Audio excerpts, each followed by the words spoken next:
Olá, galeras! Estamos aqui para mais um episódio do nosso podcast Ela é Tão Galera. Solta a vinheta, Isa! Ai, ela é toda boazinha, ela é toda do bem, ela é tão galera. Chata, pá!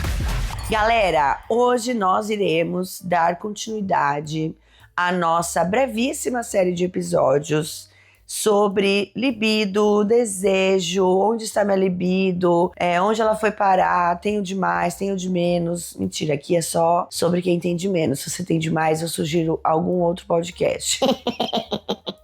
Mas é aquela minissérie de episódios onde a gente fala sobre o que tá acontecendo com a libido, o corpo e o tesão da 35+, né? A gente já teve 2 episódios anteriores. O primeiro foi sobre Siririca, a famosa masturbations. E o segundo episódio foi sobre um questionamento que eu me faço, que é por que ninguém fala abertamente que tá transando pouco. Eu queria começar esse episódio fazendo uma pergunta bem específica, de uma situação bem específica, e eu gostaria que vocês refletissem comigo. Vamos lá. Vocês também cresceram acreditando que o tesão se manifesta assim, ó. Você olha pra pessoa, você acha essa pessoa maravilhosa, gata, tesuda. aí você sente um tesão imediato, uma vontade de transar, você já sente as suas partes íntimas já se manifestarem e falarem: Oi, acordei, estou pronta. E aí na sua cabeça, assim, ó, começa a tocar Sexy Back do Justin Timberlake. E essa é uma referência geracional, tá? Acho importante dizer. Aí você e a pessoa começa a se agarrar loucamente, transam a noite inteira loucamente, mas assim, tudo muito arrumado, né? Muito arrumado, muito limpinho e tal. E de manhã, vocês acordam assim, Nossa, onde eu tô? enrolados em lençóis brancos, macios, cobrindo assim só metade do corpo, com um raio de sol entrando pela janela, iluminando suavemente seu rosto. Porque, bicha, infelizmente, eu cresci acreditando exatamente nisso. Ai, que horror, que tristeza. Ou pelo menos com essa ideia de tesão espontâneo, irrefreável, incontrolável, sendo vendida pra mim como, assim, a vida comum. Como ela é, a vida como ela é. É assim que acontece com todo mundo, né? Porque no final das contas a gente acaba tendo essas referências como referências coletivas, né? Você vê a novela, você vê o filme, ninguém fala diferente. Aí você fala, Bom, então deve ser assim com todo mundo. se essa é a referência, todo mundo tá concordando, todo mundo tá incentivando, né? Todo mundo tá assistindo e tal. Então, é porque todo mundo se relaciona com isso, menos eu. E aí, se eu não me relaciono com isso porque a minha dinâmica é diferente, bom, tem uma coisa de errada comigo. Talvez eu precise de um diagnóstico, não sei. Porque aí, o que fica de lição pra gente? Fica de lição que o desejo, esse desejo, principalmente o sexual, ele vem do nada. Ele é instantâneo, ele é avassalador e ele é incontrolável. E como eu falei, se isso não acontece, seja num relacionamento casual, uma pessoa nova, seja no seu relacionamento longo, tem alguma coisa errada. Ou é você que tá errada, geralmente, ou é o seu relacionamento que tá errado, precisando de uma reforma, ou então você já vai querer terminar. Já vai falar, não, tá errado. Não é assim que era pra ser. A gente é casada há 22 anos... Mas se a gente não sente esse tesão assim, louco, espontâneo, tipo assim, a pessoa tá passando de pijama velho, com a camiseta da Irundida na sala, você tem que sentir tesão imediatamente, agarrar ela e transar loucamente. Se não acontece isso, então quer dizer que tem uma coisa errada com o seu relacionamento. E assim, até pode ser que de vez em quando aconteça sim, exatamente desse jeito, tá? Não tô negando. Até pode ser que para algumas pessoas aconteça várias vezes ao longo da vida ou durante o relacionamento e tal. Ok, tá? Justiça para os tesudos. Não estou aqui para julgar ninguém, não estou aqui para invalidar a vivência de ninguém. Só que, aparentemente, para muita gente, não é assim que acontece. Principalmente num relacionamento longo. Vocês acreditam? Ai, pois vocês acreditem. Lembra da história do episódio anterior que a gente comentou que as pessoas solteiras, elas acham que casar significa ter sexo frequente e, entre aspas, fácil. E as pessoas casadas rebatem, falando que, pelo contrário, a tendência é ter cada vez menos sexo e desejo? Pois é, sinto dizer pra vocês que as pessoas casadas têm razão. Agora eu posso falar desse lugar de fala, né? Porque 7 anos já é relacionamento longo e morando junto há 6 já é casamento. Então eu posso dar esse depoimento. Gente, depois que você casa, muitas coisas mudam. E o fogo da paixão, assim, aquele fogo, ao invés de parecer assim, como uma faísca num rio de gasolina, ele parece mais uma lareira, tá? Que você precisa ficar repondo lenha e abanando bastante pra você conseguir modular a intensidade do fogo que você quer naquele momento. Porque se tá calor fora, você quer menos fogo na lareira.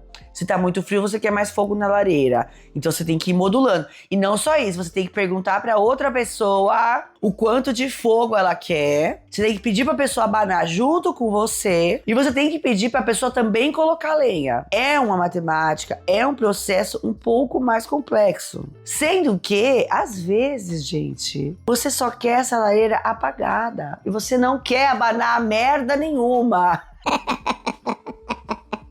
Deu pra entender? E, gente, quando eu comecei a entender isso, agora eu vou citar o ChatGPT, minha cabeça simplesmente Explodiu.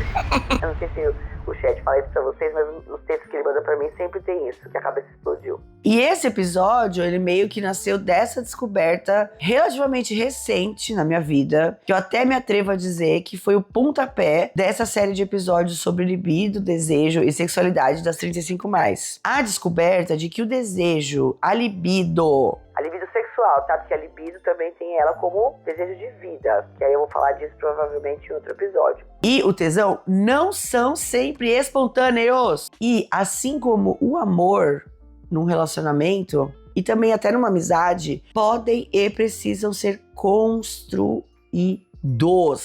E aí entra a questão de que talvez o problema não seja que a gente, perdeu o desejo, ou que a gente não se ama mais, ou que a gente tá com a libido baixa e precisa fazer reposição hormonal. O problema é que ninguém nunca ensinou pra gente como que funciona esse sistema no nosso corpo, nas nossas emoções e na nossa mente. Claro, né? Porque é muito mais fácil falar que a gente tem um problema e vender alguma solução mágica, concordam? Vamos dar continuidade, mas a gente vai dar continuidade agora começando do começo, porque o que eu comecei até agora não foi do começo, foi só uma pequena introdução.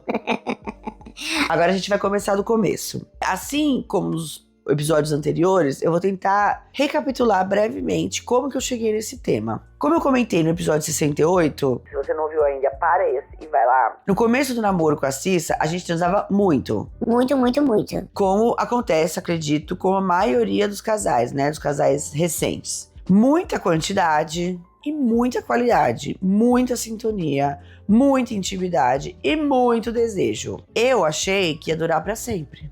Afinal, gente, como que algo tão bom, espontâneo naquele momento e natural poderia desaparecer? Como? Spoiler. Não desapareceu, mas diminuiu significativamente. Os anos foram passando e a nossa relação virou a mais longa que ambas já vivemos. Que a gente já tá aí, como eu falei, perto dos 7 anos. E aí, gente, como era de se esperar... Mas eu não esperava. Risos. Tudo muda, gente. Tudo muda. O amor muda de forma, de ritmo, de vibração. É uma coisa muito maluca, assim, uma coisa muito louca. Sem contar que as pessoas envolvidas também seguem mudando com o tempo, ainda bem, né? Então, em que mundo, em que planeta, em que reino de fantasia eu imaginava que o desejo e o sexo iam permanecer sempre o mesmo? Me fala, é muita inocência, né, gente?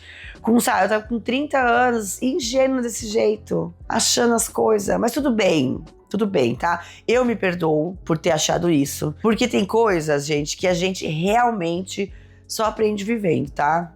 Acredito 100% nessa máxima. Essa mudança de intensidade, de vibração, de desejo, de frequência, de conexão, de rotina até, foi acontecendo aos poucos. Não é uma coisa que acontece do nada e você fala, pronto, já sei, já aconteceu, agora posso resolver. Entendeu? É uma coisa que vai acontecendo aos poucos. E aí você não percebe de imediato, você só percebe essa mudança gradual quando ela já provoca uma mudança mais objetiva, mais significativa. Então, realmente, não tem como você saber disso só com alguém te falando, só vendo conteúdo sobre isso, estudando, sem ter vivido isso. E aí, entre altos e baixos, nesse período, gente, eu entrava em muitas e muitas crises sobre a qualidade e a legitimidade do nosso relacionamento, tá? E também sobre a natureza da minha própria libido e a possibilidade de ter algo errado comigo. Sim, passei por todos esses lugares. Então, assim, é a tireoide? É a idade? São os hormônios? É a perimenopausa com 30 anos, tá? É o meu estilo de vida? É porque eu durmo pouco? É porque eu como glúten? É a minha ansiedade? É tudo isso junto? Por onde eu começo a tratar, meu Deus? Como que resolve? Eu preciso de uma resposta. Me dá uma receita que eu vou lá, eu compro e eu resolvo. E assim, gente, foram tantas DRs a respeito disso que, juro, foi cansativo. Eu não acho, porém, que elas foram em vão, tá? Se eu tivesse que voltar no tempo, eu preferia ter essas conversas todas de novo, porque eu acho que a gente, como casal, teve aprendizados muito importantes nesse período, até hoje, né? Sobre nós mesmas, sobre a outra e sobre a nossa relação. Mas eu acho que se eu tivesse um pouco mais de entendimento do que a gente estava realmente passando, eu acho que poderia ter sido um pouco mais simples e um pouco menos pesado também, sabe? Porque eu me coloquei muita carga sobre isso. Não é nem tanto só a DR, mas era uma sobrecarga em mim de tentar entender, tentar achar a solução, tentar resolver, tentar mostrar pra Cissa que tinha um problema. Porque também tem isso, ela tem uma outra visão, ela tem uma outra expectativa, ela dá um outro valor pra essa área do nosso relacionamento. Então, eram muitos ajustes e eu acho que eu, por não entender ou por não ter tido essas informações, não ter trocado essa ideia, não ter tido alguém que me falasse sobre isso antes, pesou, entendeu? Colocou um peso que eu acho que não precisaria ter tido. Mas é isso, eu passaria por tudo de novo, porque eu acho que o entendimento que eu cheguei, assim, depois desse processo todo foi muito importante. E o que a gente aprendeu também, não só depois do processo, mas durante o processo, foram conhecimentos, assim, foram experiências, foram ferramentas também muito importantes, assim, pra mim como pessoa. E acredito muito que pra gente como casal, a gente amadureceu muito, a gente evoluiu muito, a gente, não sei assim dizer, o relacionamento eu acho que foi pra outro patamar, sabe? Então, é importante, eu não me arrependo, mas eu acho que poderia ter sido um pouquinho mais leve. Porque assim, gente, a coisa foi pra um grau que, pra vocês terem uma ideia, eu cheguei ao absurdo de, orientada, vejam bem, Por uma ginecologista. a mandar fazer um creme manipulado, em farmácia de manipulação, com uma pequena porcentagem de testosterona para passar todo dia aqui na pele do pulso, fininha, com o intuito de repor esse hormônio, porque eu precisava, porque minha saúde estava prejudicada, não, para eu ter mais desejo sexual. Nossa, quando eu olho pra trás, eu falo, gente, sério, cara, eu precisava repor testosterona, será? Eu, assim, apostaria 99% de chance de que não. E isso, gente, teve consequências péssimas pra mim, porque me desequilibrou quimicamente e piorou muito a minha ansiedade e a sensação no peito, assim, de aperto, de angústia. Foi horrível, eu tava me sentindo super mal. E claro, eu já tenho uma tendência à ansiedade, eu já sei os sintomas da ansiedade, então qualquer coisa que pareça ansiedade já me deixa muito angustiada, já me deixa muito desequilibrada, sabe? Eu perco muito o meu centro. Tanto que eu fui no psiquiatra, tá? No meu psiquiatra, pra ver se eu precisava ajustar o remédio que eu tomo. E quando eu falei pra ele do creme, que foi uma sorte ele ter perguntado, assim, que ele perguntou como é que tava a parte de exame, de sangue, de tireoide, ginecológica e tal, e eu lembrei do creme, tá? Porque eu não ia falar, eu não fui lá pensando em falar isso. E aí quando eu falei pra ele do que era o creme, ele mandou eu parar imediatamente. E aí esperar uns dias pra aquilo sair do meu corpo e ver se eu ia seguir com os sintomas que eu tava chamando de ansiedade antes dele mexer no antidepressivo. E adivinha? Eu melhorei, óbvio. Cara, eu achei bizarro isso. Olha o nível do impacto físico, emocional e mental que eu poderia ter a médio e longo prazo só em nome de, entre aspas, querer transar mais. E isso Isso, gente, orientada por uma médica mulher ginecologista, hein? Que, de repente, assim, só sugerindo, quem sabe poderia ter me perguntado algumas coisinhas assim. Como você tá dormindo? Tá se alimentando bem? Qual o seu nível de satisfação atual com a sua vida? As suas finanças estão equilibradas? Como que é o tempo que você e a sua namorada passam juntas? Vocês saem, vocês fazem coisas legais e diferentes pra criar conexões, novas experiências juntas? Porque sim, galera, tudo isso impacta na libido e na vontade de transar. Seja dentro de uma relação ou numa vida solteira. E aqui é importante fazer esse adendo, afinal, Vidas solteiras importam.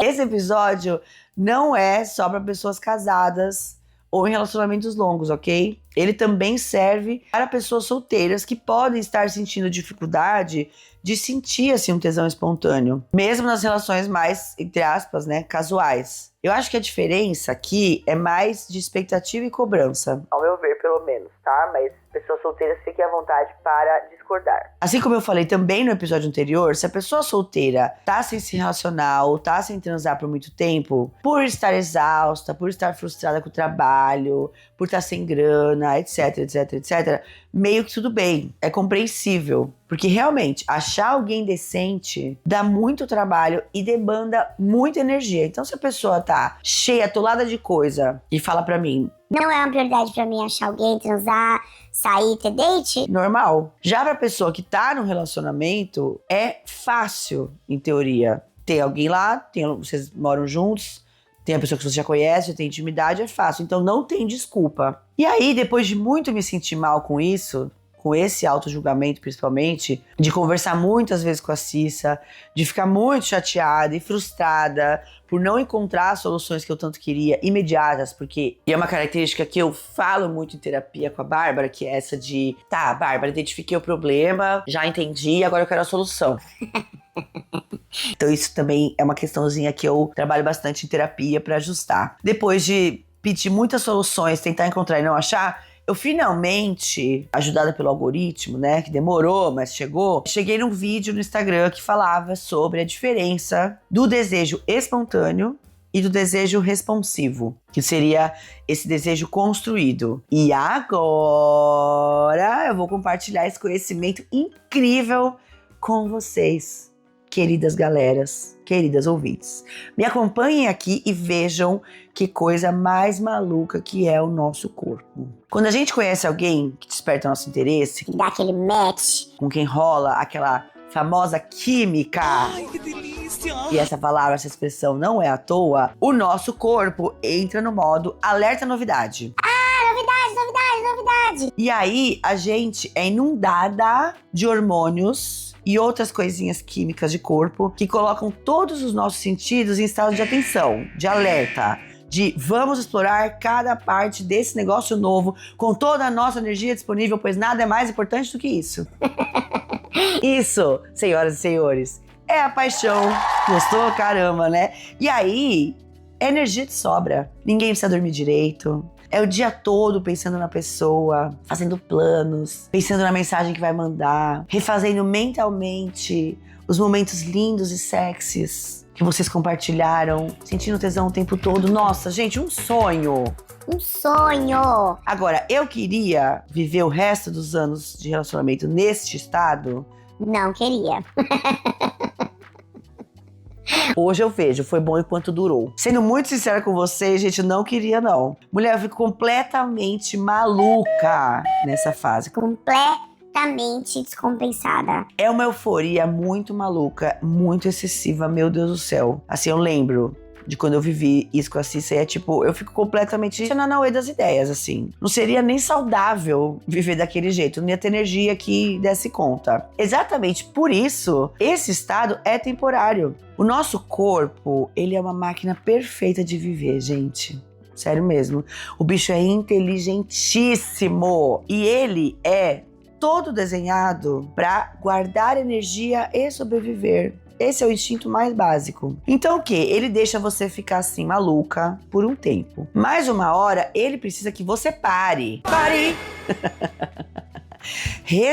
Respire e retome a sua vida normal, tá? coma a sua frutinha com aveia, durma cedo, tome bastante água e tal. Quando ele e a nossa mente, que são uma coisa só, né? Porque qualquer separação disso é mera ilusão. Eles percebem que a gente já gastou bastante energia e já desvendou bastante essa novidade e que ele, esse sistema, já aprendeu os circuitos todos daqueles estímulos, ele dá uma segurada naquela química toda que te deixava maluca. Ele começa a perceber que assim, ele gasta uma energia X, que é bastante energia, e recebe a recompensa Y. Ok, legal. Já entendi, já desvendei, beleza. Só que a partir daí, ele começa a dar uma regulada. Sem a gente ter consciência, o nosso sistema ele faz uma conta, que ele é bom de matemática. Nós temos na vida X coisas para resolver.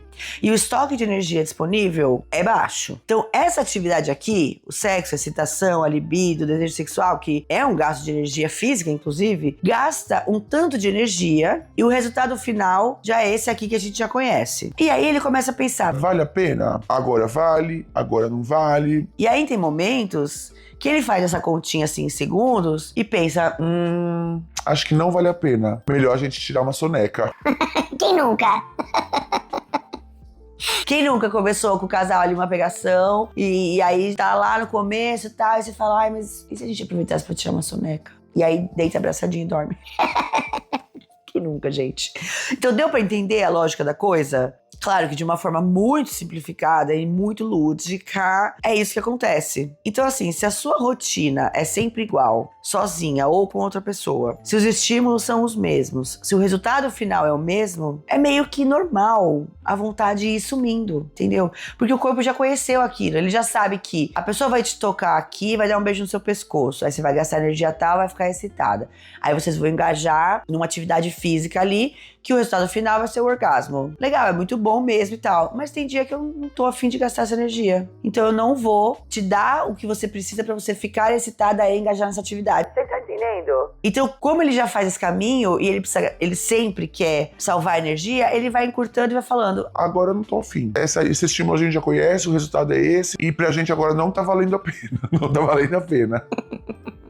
Somado a isso, é claro, tem todos aqueles outros fatores que a gente já falou, né? E que tem um impacto direto nessa parte também do desejo, do sexo e tal, que é a saúde mental, o estresse, o cansaço, a preocupação, a satisfação geral com a vida, tá? Porque isso tem uma ligação direta com essa energia da libido, que é a energia de vida, é a energia de tesão pela vida, a sua autoestima, etc. Então, depois de ver esse vídeo e entender melhor esse mecanismo, eu fiquei mais, tipo... Ah, tá, entendi. Então é isso. E aí eu parei um pouco, não muito, de ficar paranoica e bitolada nesse assunto. Agora até consigo passar assim uma semana, duas sem falar disso. Não, brincadeira, gente, eu melhorei bastante. Por um lado, mais prático, entre aspas, e biológico, eu entendi que então é importante que a gente procure ativamente alguma novidade para oferecer para os nossos sentidos. Algum tipo novo de estímulo que o nosso corpo-mente se sinta instigado a explorar e entender qual novo resultado pode vir desse novo estímulo. Isso é legal, isso o corpo responde bem. E pode ser qualquer coisa. Então, cada pessoa precisa entender o que é estimulante para os seus próprios sentidos. Para algumas pessoas, pode ser só mudar de ambiente. Em vez de transar no quarto toda vez, vamos transar na sala. Ou, em vez de transar em casa, vamos transar num motel. Vamos passar um final de semana numa pousadinha. Pode ser isso. Para outras pessoas, pode ser explorar o estímulo de acessórios. E aí aqui entram vibradores, calcinhas vibratórias, harness, coleira, sei lá, objetos e acessórios que possam ser usados para dar esses estímulos novos. Para outras pessoas, pode envolver novos fetiches, novas fantasias e mais uma infinidade de coisas possíveis que, vale lembrar, nós não somos incentivadas a pensar sobre. Fica essa provocação. E aí eu comecei a entender por que tem tanto esse mercado de gel de amora comestível que esquenta, óleo não sei o que esfria, que congela, que treme, calcinha comestível, vibrador de todos os tipos, tamanhos, cores, com glitter, sem glitter, lingerie de todo tipo. Tudo isso tem a ver com essa parte do estímulo. Legal, não é legal? Eu achei legal começar a entender isso. Só que aí tem um um ponto importante aqui. Antes de chegar nesse ponto de explorar o estímulo em si, de conhecer e tentar novos estímulos para alimentar o desejo e o tesão, tem uma outra etapa, que é a gente querer fazer isso, né? Porque você precisa antes ter alguma vontade, algum incentivo para dedicar energia e ter essa iniciativa, para aí sim a rodinha da libido começar a girar. E aí vem uma outra parte do desejo construído, que eu acho que é mais mental, psicológico, assim, comportamental. Eu já levava pra Bárbara essa questão de libido e sexo há bastante tempo. E ela sempre me estimulava a pensar além do sexo. Pensar nas trocas, na conexão, na intimidade entre eu e a Cissa. Enfim, ela sempre extrapolava um pouco esse ponto. E aí, quando eu levei pra ela esse vídeo que eu comentei agora há pouco, e também falando que às vezes eu não sentia energia nem pra pensar nisso, nem pra dar esse pontapé e ter essa iniciativa, a gente começou a entrar mais nesse campo do que seria e como seria esse tal desejo construído. O que aos poucos foi me fazendo enxergar e valorizar outras coisas no meu relacionamento, que eu acabava diminuindo por não levar necessariamente aos finalmentes. Porque antes eu ficava tipo assim, tá, legal, a gente se ama, a gente se respeita, a gente se apoia, a gente está super bem, a gente conversa sobre o relacionamento, as duas fazem terapia, a gente se preocupa uma com a outra, a gente valoriza as conquistas da outra, a gente ama ficar horas juntas, a gente se incentiva nos nossos projetos. Mas e transar? Vai acontecer quando? Bem louca, né? Um monte de coisa boa, é louca. Ela só ficava fixando nesse ponto. Talvez algumas pessoas não entendam porque dá tanto peso pra isso. E eu entendo essas pessoas não entenderem. Assim como talvez algumas outras pessoas fiquem indignadas, achando que eu deveria sim me preocupar com isso e tentar resolver. Mas, gente, o que eu tô buscando é algum tipo de equilíbrio. Eu não quero medir meu relacionamento e meu bem-estar individual pela régua do sexo. Beleza. Mas eu também não quero ignorar completamente esse campo da minha vida e deixar ele desaparecer. Porque eu, Mariana, considero sim isso importante e considero sim saudável. Mover essa energia dessa parte sexual, eu acho importante. Mas aí, entendeu? É o equilíbrio disso. É pedir muito? Aparentemente é. A Bárbara veio, então, me conduzindo a pensar mais em conexão e intimidade do que no resultado final, que é o tesão e o ato sexual em si. Por quê? Conclusão aqui pra vocês. O desejo construído é isso, gente. Aos poucos eu fui entendendo que essa construção precisa anteceder o momento do sexo em muitas etapas. Tipo assim, vem muito antes. Precisa ter um tempo de qualidade reservado para trocas, interações sem telas e sem outros estímulos, sem televisão, sem livro, sabe? Pra você poder olhar pra pessoa e conversar. Precisa envolver conversas e trocas sobre sexo, sobre desejo, sem necessariamente ter como objetivo final o sexo e o orgasmo. Precisa envolver o toque, beijo, risadas, trocas, a vivência de situações novas com a outra pessoa, onde você possa conhecer um lado novo dela que na rotina não aparece. E aí essas coisas vão gerando a conexão e a intimidade que em última instância podem ou não levar à prática sexual em si, mas que com toda certeza, isso eu posso garantir, vão gerar prazer. E aí a soma desses momentos de conexão e prazer podem levar ao sexo, que não vai ser, tá? Importante dizer, aquela explosão de prazer ininterrupto de horas e horas a fio na madrugada. Mas vai ser ótimo e profundo e satisfatório, ainda que seja um pouco mais escasso. E porque esse desejo, esse sexo, essa dinâmica seria pior do que aquele explosivo da novela e do cinema. Por que deveria, então, ser motivo de preocupação se é uma coisa que acontece? Mas assim, chegando aqui nesse ponto, é importante dizer que não é que eu esteja 100% resolvida, hein, galera? Que fique claro, eu não alcancei a iluminação espiritual nesse assunto ainda. E nenhum outro, pra falar a verdade. Risos. Às vezes eu me questiono, sim, se eu não tô, entre aspas, aceitando essas explicações só porque elas são convenientes pra mim e porque elas me ajudam a dormir em paz comigo e com o meu relacionamento. E se, na verdade, eu não devia, sim, estar atrás de técnicas e ferramentas e suplementos para aumentar minha libido e a minha frequência sexual.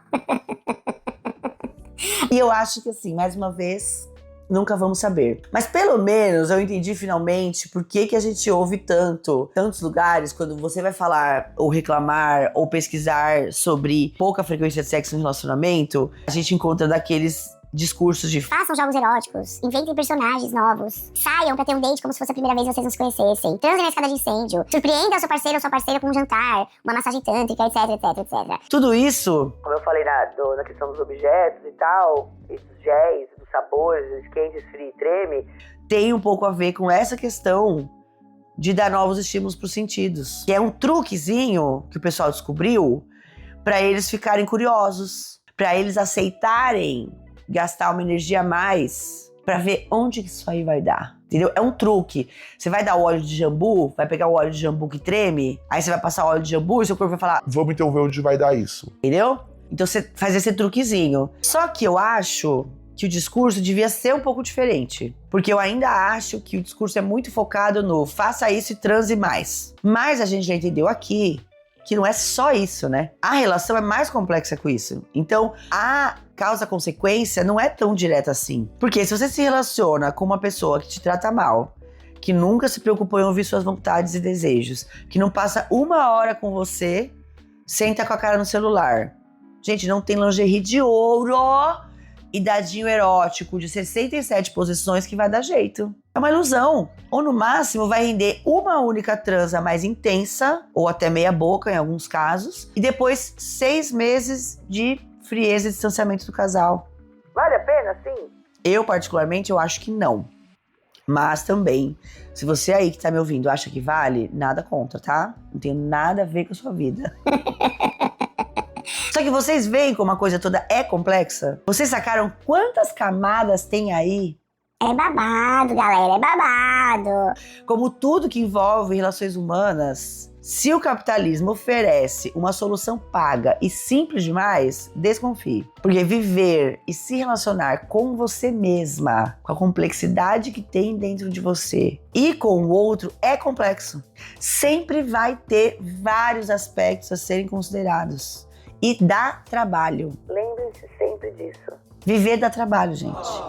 Eu mesma tô aqui tentando e errando, tá? Como eu já falei, não achem que só porque eu cheguei nessas conclusões que eu tô compartilhando com vocês, que tá tudo fácil e resolvido, viu? A gente aqui segue aprendendo, descobrindo, tentando entender, tentando fazer, adaptando, melhorando algumas coisas e também falhando miseravelmente em outras. É a vida, né? Ai, gente, então acho que é isso. Acho que terminamos bem. Acho que a gente foi lá em cima e tal, e agora a gente deu uma calmadinha, eu acho que é o momento. Então por hoje eu acho que era isso que eu queria trazer. Daqui 15 dias, lembre-se disso, que o nosso podcast agora mudou para uma frequência quinzenal. A gente volta com mais um episódio longo, inédito, provavelmente para fechar, pelo menos por enquanto, essa pequena série sobre libido, tá bom? Espero que vocês tenham gostado, se identificado e se sentido abraçadas e representadas, pelo menos um pouquinho. Não esqueçam de me adicionar no Instagram, @eumarigê, com esse G mudo no final, e entrar no nosso grupo de WhatsApp Elas São Galera. O link está na descrição do episódio. E é isso, gente. Um beijo e até a próxima.